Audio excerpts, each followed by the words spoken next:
All right, I just wanted to start, I'm not going to go through a PowerPoint presentation. Every once in a while it's a short little few of them, but every once in a while I'll have to dig through here and find a photo that I want to show you. But some of the introductory stuff really just, why we're even doing this, why we want to consider it as a fuel. Alcohol, ethanol, they're both interchangeable. Ethanol is, there's many different kinds of alcohol, but what we're talking about is ethanol, which is ethyl alcohol.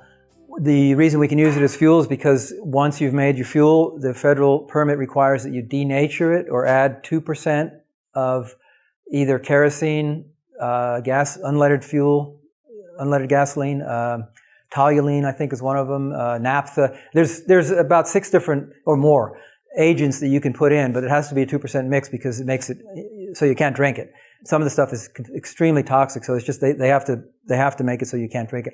I would never personally put naphtha or something like that in there. I mean, gasoline is just fine.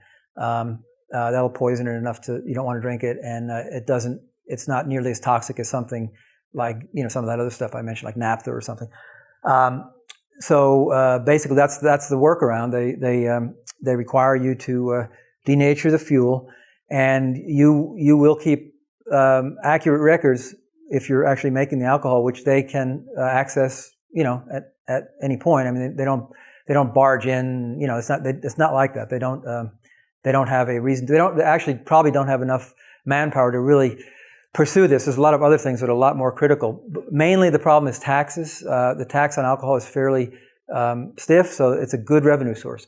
And so the last thing they want is people making alcohol and selling it, which I can understand. I mean, that's fine. But, it's also illegal to make it and keep it, make it and drink it, make it and give it away. I mean, it's just not legal to do that. So, in the past, I never even mentioned liquor. I just never did. But now, because so much things have gotten a little more sophisticated and so much of the equipment that people use, these craft distilleries and craft beer places use to make a mash, is so close to the stuff that that we'd be using that I just have to bring it up.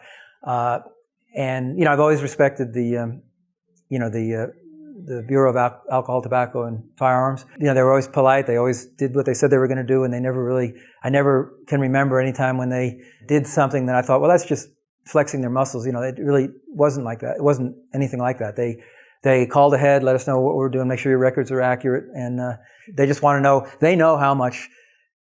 If you use corn, you said I got 100 pounds of corn. They know how much alcohol you're supposed to get from 100 pounds of corn. They know your still. That's why they ask you to describe it. They know that a packed column still, which we'll discuss later, is a lot less efficient than a structured column still.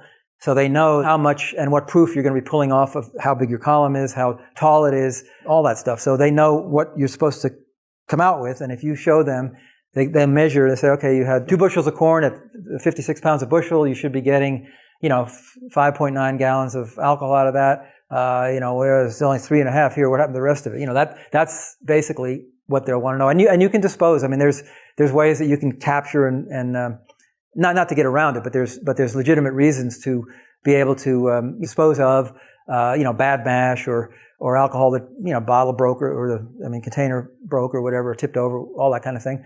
So it's just a record keeping thing, and they do have the right to request a inspection, and they'll basically just come in and look at stuff and look at your records and measure your volumes and go away.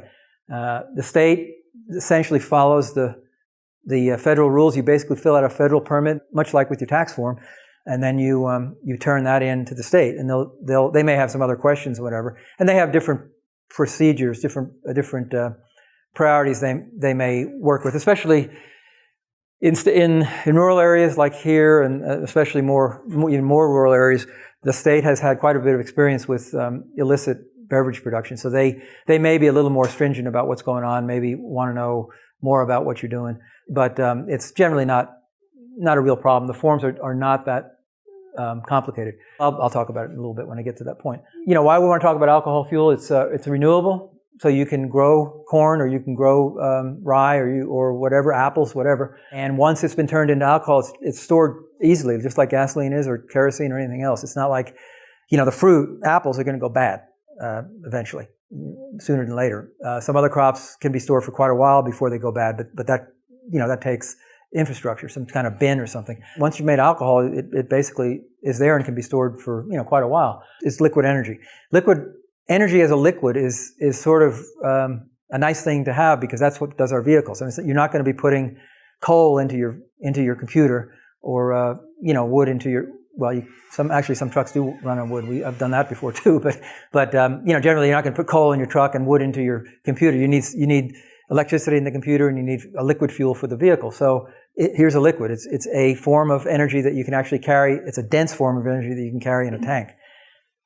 It doesn't really require any special infrastructure or equipment. You could argue with the word special, but it's really not much different than what we have in the kitchen here. There's a few things I can show we can make here or we can purchase, but essentially you can get from A to B a finished product with handmade, homemade stuff. It can be made from any starch or sugar feedstock. It can be made from food and beverage waste. So when we have the argument of food versus fuel, I can point out why that's not always a valid argument, but if you didn't want to do that, the candy industry, the beverage industry, soda industry, several other confectionery type plants, they always have waste, always have sugar waste that they need to get rid of. So that's a possibility. I mean, you could build a little operation very close by to a candy operation, or you could truck, just like we truck used waste vegetable oil off to make biodiesel out of it. We could do that. But that's another option. The one thing I did want to say, and I get this question all the time, what about wood? What about grass? What about switchgrass and all the stuff we hear about? Yes, it is possible to make alcohol from wood and biomass. On a small scale, it's possible, but it's not viable. It's expensive. It requires some specific enzymes that are costly. On a smaller scale, at that level, it just isn't a viable exercise. So I'm really not going to talk about that. Basically, the process uses a sulfuric acid to break the wood down or the cellulose down into something that's more like a starch, and then you can use specialized enzymes to turn those starches into sugars. And then once there's sugars, they can be turned into another enzyme turns them into simple sugars. And once there's the simplest form of sugar, the yeast can consume them, and that's how the alcohol is made. The yeast eats the alcohol, eats the sugars, and that's how the alcohol is made. So wood, we're just not really going to address. There's another kind of an alcohol called methanol, which is wood alcohol. That is an extremely toxic and very corrosive product. So they use it in race cars. They use it for solvents and other things. But we're not making methanol. We're making ethanol. So you can use wood. It is possible to use wood to make both ethanol and methanol, but we're not going to talk about that because it's so much easier to do it this way. It can be domestically produced. It's always nice to have a regional or a local supply of fuel. I mean, it's in places where there is no gasoline transport or where it was difficult to bring in fuel supplies, like the Philippines, for example. It's a good example. The Caribbean also, in some, like Haiti and some other places, not all that long ago, before we had just mass infrastructure to bring in tankers with petroleum. A sugarcane plantation in the Philippines, for example, they wouldn't need to bring in fuel. They just set up, part of the operation was to set up an alcohol plant, harvest the cane, crush the cane, make enough fuel to run the trucks and the tractors and boil the kettles and anything they needed to do, and that's how they did it. I mean, it was just, that's the way it was. There was no problem, no issues. Nobody said it doesn't work. I mean, Ford trucks are running all over the place. Studebaker trucks are all made to run on, the Fords especially, the carburetors, and I do have a picture of it. With a simple adjustment, it was made to run on either alcohol or gasoline. It just changes the main jet size. Almost all gasoline engines and diesel engines can be modified partially. They can basically, as I was telling this gentleman here, the process generally is in training a mixture of about 30% misted alcohol into the air intake system of a diesel engine, and so it's a combination of diesel fuel and alcohol that's working. Over 30%, it does not work all that well. It sort of stops at 30. Now, if you want to go with a biodiesel and alcohol mix, then you have yourself a completely renewable fuel engine, and that's a good thing.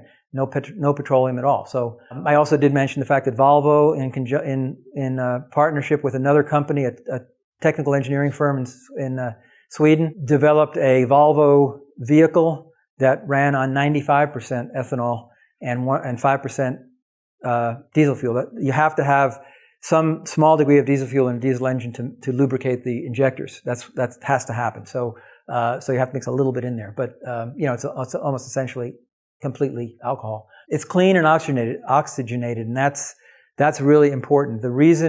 Two reasons why we're mixing ethanol into our gasoline these days instead of something else, which would work and physically work as well, is that the molecule structure of alcohols, ETOH, is an oxygen molecule in there. It's clean. When the oxygen is just a clean burning component of the fuel, so it already contains the oxygen. Gasoline doesn't have any oxygen in it. So it just cleans up the burn right off the bat. As soon as it's ignited, it burns cleanly. And alcohol happens to have an extremely high octane level, has about 107 octane. The Indianapolis 500 now, since I'm going to guess, I think it was 2005, but I could be off by a couple of years. There have been some extremely bad fires at that race over the years, and at some point they just said, we are going to switch everything over. The fuel's now going to be ethanol because it's not as flammable, it's not as dangerous. So all those races are run on ethanol fuel. I think of other examples. The rubber industry during the Second World War, we had no access to rubber because the Philippines and other places where rubber was grown, we couldn't get to. The alcohol was critical in the development of an artificial, or what they called butyl rubber, a synthetic rubber, and they used that to manufacture the rubber they needed to make tires and all that kind of thing. So that was important. Our naval torpedoes were run on alcohol fuel. German fighter airplanes were running a mixture of alcohol fuel to give the octane they needed. They had supercharged engines, so they just needed to have all that extra. Some in North Africa, where the heat's extreme, their tanks were running on alcohol because it runs a lot cooler. They never overheated. They were running, it's a healthier environment for the engines. So, it's been used before, wartime, peacetime. Farmers in England, France, Holland, Germany, Italy, and I think Romania, could be wrong, at some point or another in civilian use, well, both during a war situation, from 1915 all the way up to, fairly recently, at one time or another, in both civilian and non-civilian uses, have used alcohol mainly for their farm equipment, tractors and combines and shredders and pumps and things like that, because all that gasoline either was too expensive or it was going to people who needed it more than, the economy deemed that somebody else needs that petroleum more than you do. You can run on alcohol because you can grow it. And this is, like I said, from about 1915 up to, I don't think anybody's particularly doing it. I'm sure there is, but I can't put my finger on it today exactly, but there are farmers, here and there that do run on alcohol fuel. And I have some photos here we'll show. The cost competitive issue today, gasoline is so cheap that it would be difficult to match the price. I'll be honest with that. When gasoline gets up to $4 a gallon, which it has been at, there's no problem with it. As long as you're competently and carefully making step by step, every little step in the alcohol production process needs to be done, fairly efficiently. And at the end, it's going to be a viable economic product. If you're not doing that, then it'll get expensive. Ethanol is ethyl alcohol, sugar starch. Enzymes actually, an organism that breaks down the starches into complex sugars, and then we have a B-level enzyme which breaks the complex sugars down into simple sugars. And the only way yeast can consume a sugar is if it's not a long chain sugar, what they call a long chain molecular chain, but it has to be a short chain sugar. They can actually digest it. What happens when they digest that sugar is they give off heat, they give off carbon dioxide, and they give off alcohol. So that's their waste. The yeast's waste is, in their activity they give off heat, and then their waste is carbon dioxide and ethanol. So that's that. I talked about grasses and all that before. The denaturing, I talked about that before, and we talked about the difference between methanol and ethanol. So, okay. I'm assuming of the woody products, hemp would be one of those that shouldn't be... I never, actually Patrick Battle, who is the manager here at the farm, we discussed hemp, and I think we just casually threw it out, what about hemp? And, even though he mentioned it, I never really thought about it. It's a topic of discussion. It's becoming more and more... Oh, yeah. Oh, hemp in general, yes. And yeah. easy to grow. So yeah. I just thought that might be a logical feedstock. Yeah. If it makes sense. Exactly. And then we talked about hemp as fabric and use, all the other oils and all the other stuff about hemp. It's biomass, so I'm sure it will, I'm pretty sure it will work, but I don't know whether switchgrass is going to be like a whole lot better, that kind of thing. And it's possible in many cases to mix things and see what you got, and make a test and sort of see what happens. I got 30% hemp stalk and whatever switchgrass and some woody chips, and see how that goes. And once you, especially with alcohol, once you've reached a ratio, and you like in a farm situation where you have a co-op, for example, maybe in the middle of Iowa someplace, and they're going to make some alcohol, or Kansas, and you may say, well, we've got plenty of corn, dent corn, but Joe over here has got some other like rye, and if they come to a point of where they can say, okay, every mixture we're going to make is going to be 30% this, 40% this, and 30% this, and they do that consistently, then they can develop the enzyme mixture that will work for that recipe. That's that. So that was. And I have another question. Yeah, on it being a clean fuel, the economics. I'm feeling that a lot of the pollution control devices might not be necessary if you have a clean enough fuel. Yeah, that is theoretically correct. However, you can't really you can't go to the inspection station and say, hey, I'm running alcohol, so you don't have to inspect me. They're going to have to test it anyway. So what's wrong with that? Nothing. Especially like my truck, which is out there, it's a flex fuel truck. So I have run pure gasoline, I have run E85, I've run pure alcohol. It doesn't matter what it'll eat anything. Now they say, Ford Motor Company and all the other ones say don't use pure alcohol in it, but I've done. And the light comes on, but so that could be a problem. So if you're running pure alcohol and the light comes on, they'll say, well, gee, your light's on, I can't pass inspection. So that kind of thing, that's really, that it's a legal issue, not a mechanical one. Yeah, exactly. And I worry about that sometimes. I'm thinking down the road about, when you're actually telling people and going out and maybe somebody does that, I say, what if people go to all this trouble and then it didn't used to be that hard. And I'm going to talk about engines later, and a lot of the things I'm going to talk about is carburetors too, and small engines, pumps, and motorcycles, and things that really don't have the emissions levels attached to it. I don't feel guilty about the emission stuff because it is cleaner. I mean, I'm not blowing it off saying, oh, that doesn't matter. It does matter. It's very important. But I know the fuel is clean, so I don't feel that there's an issue. One thing about ethanol, along with any time a fuel is compressed and ignited, especially at a higher temperature, the higher temperature you get makes it worse. Nitrous oxides are always going to be an issue, and gasoline and everything. It's not just alcohol is not necessarily worse. It's better, is it not? Because it burns cooler. That's true. But also, because it's oxygenated, doesn't it take less air and therefore less nitrogen? Yes, yeah. But you're actually making that adjustment in the engine itself when it comes in. I mean, the fuel injector is going to read that, so that's already sort of built into the equation. That's one of the reasons that alcohol doesn't get as good a mileage. If you don't increase the compression, if you don't optimize that engine, meaning increase the compression ratio, warm the fuel slightly, advance the timing, there's just a few things that you do. If that engine's not optimized, it's never going to get the same fuel economy. So all those things you mentioned are doable, right? Yeah, exactly. We had a Ford F-150 truck, V8, had a 8.5 compression ratio, and we ran it on alcohol. It got, I don't remember the level now, but it got, a truck like that, maybe we were getting 16 miles to the gallon on gasoline. With alcohol, it went down to 12, However, we built the engine, then we knocked the compression ratio up to 10, it was probably about 10.7 to 1, did the timing, did everything we needed to do, and that thing was not only better economy, but the power was, it was very, very noticeable. I mean, it was if we built cars that were optimized to run on alcohol, they would be really, really nice cars. The guy that built the engine for us that I work with was, and I think you and I are both old enough to remember Smokey Yunick. He was Smokey Yunick's pit mechanic. They built engines constantly. That was the race car guy, and they built, and he's, here, North Carolina, NASCAR, the whole thing.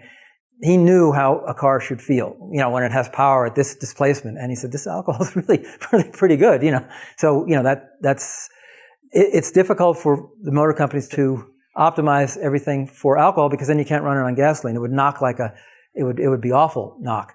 And there's ways of doing that. Variable compression, there's turbochargers which run on a low compression until the turbocharger kicks in and then it increases the compression. All that's doable, but the car costs that much more money, and they don't want to do that. we did it locally and could provide the alcohol on a local market. Oh yeah, it could be done. It can be done. There's no question. How is it for sustainability, like of the engine? Well, that's another issue. I mean, in the long run, I will say that alcohol is a little bit corrosive, and I will say that it probably, if you don't do anything to it and just run it through, it's probably going to be, corrosion will appear in the fuel system and everything before it would with gasoline. It could be customized. Yeah, yeah. In fact, the flex fuel systems already, any flex fuel truck or car already has that done. The fuel tanks, the lines, everything that touches the fuel is already set up for that. So, but they just don't like, they being the motor companies, they don't like issues like that thrown in front of them. They say, "Wow, we got enough problems with manufacturing and economies of scale and all that. Why are you giving us more problems with this fuel?" So, but you had a question. Fuel delivery systems could not last as long with alcohol because of the corrosive nature. Right, exactly. The engine itself would last probably longer because you'd be operating the engine at lower temperatures, and so therefore the metal in the engine is going to be... Yeah, that's... You don't want the engine to run too cool because then it's not running efficiently. So we're actually I've actually put hotter thermostats in it so that it'll bring the temperature back up. It's really just the combustion chamber part that gets cool. The rest of it we don't want too cool because when you start dropping the temperature, it doesn't atomize as well. The fuel itself doesn't atomize as well. Now the injectors will take care of that. I'm talking about carburation mostly, but if in a fuel injected engine, which most people have these days, that'll be a non-issue because it sprays it anyway. How does it compare to the heat in the engine just from overall friction? There's probably not that much difference. I mean, it's really just the combustion chamber where the differences are occurring. The tests were done that I looked at were done. I think it was Baylor University, the aviation program, where they did as a Continental engine, as an airplane engine powered by gasoline, aviation fuel, and then they compared it with that against the same engine modified for alcohol. And they on airplanes have all those instruments are part of the engine. I mean, it says exhaust manifold temperature, intake temperature. They have to have all that in there to read it. So they don't have an engine problem. So it was a fairly interesting. I mean, if you're into alcohol, it was a fairly interesting read. The student went through all the stuff. I think it was a postgraduate degree paper he had to do, but it works. I mean, it's worked before, and I'm sure it'll continue to work. Okay, let's break now, and I'm sure he's getting antsy because the water's getting hot.